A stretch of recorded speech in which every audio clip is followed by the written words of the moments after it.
Ada berapakah jenis gerhana matahari? Pada 4 Desember nanti akan terjadi gerhana matahari total loh teman-teman. Wah, apa bedanya ya dengan gerhana matahari sebagian? Nah, supaya tidak bingung, Bobo akan mengajak teman-teman untuk mengenal jenis-jenis gerhana matahari. Tapi sebelum kita mulai videonya, jangan lupa klik tombol like, subscribe, dan nyalakan lonceng notifikasinya ya. Gerhana matahari.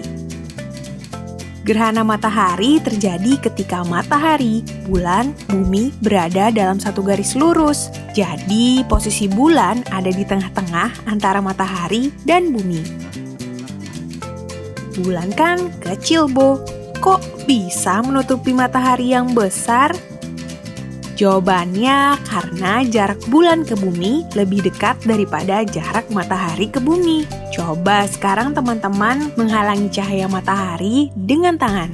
Cahaya matahari tidak akan terlihat oleh mata karena tertutup oleh tangan yang berada di dekat mata, walaupun tangan pastinya lebih kecil daripada matahari. Gerhana matahari total. Gerhana matahari total terjadi saat cahaya matahari tertutup sepenuhnya oleh bayangan bulan. Wilayah bumi yang masuk ke bayangan umbra atau bagian inti bulan akan melihat gerhana matahari total. Hal ini terjadi karena piringan bulan sama besarnya atau bahkan lebih besar daripada piringan matahari. Puncak gerhana matahari total ini adalah saat matahari tertutup seluruhnya oleh bulan. Biasanya saat puncak gerhana itu, wilayah bumi yang bisa melihat peristiwa ini akan terlihat gelap. Oh ya, di Indonesia pernah kebagian gerhana matahari total tepatnya 5 tahun yang lalu, yakni tanggal 9 Maret 2016. Gerhana matahari parsial. Gerhana matahari parsial atau gerhana matahari sebagian terjadi saat bulan hanya bisa menutupi sebagian cahaya matahari. Piringan matahari tidak seluruhnya tertutup oleh piringan bulan, sehingga matahari bisa berbentuk setengah lingkaran atau sabit.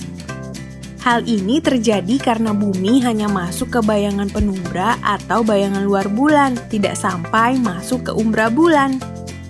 Maka itu, langit tidak akan gelap seperti saat terjadi gerhana matahari total. Gerhana matahari cincin. Gerhana matahari cincin terjadi saat piringan bulan hanya menutupi sebagian dari piringan matahari. Berbeda dengan gerhana matahari parsial, bulan pada gerhana jenis ini akan menutupi bagian tengah matahari saja. Sedangkan bagian tepi matahari tetap bercahaya sehingga terlihat seperti cincin. Hal ini terjadi karena bulan berada di titik terjauhnya dengan bumi, sehingga bulan terlihat kecil dan tidak bisa menutupi seluruh cahaya matahari.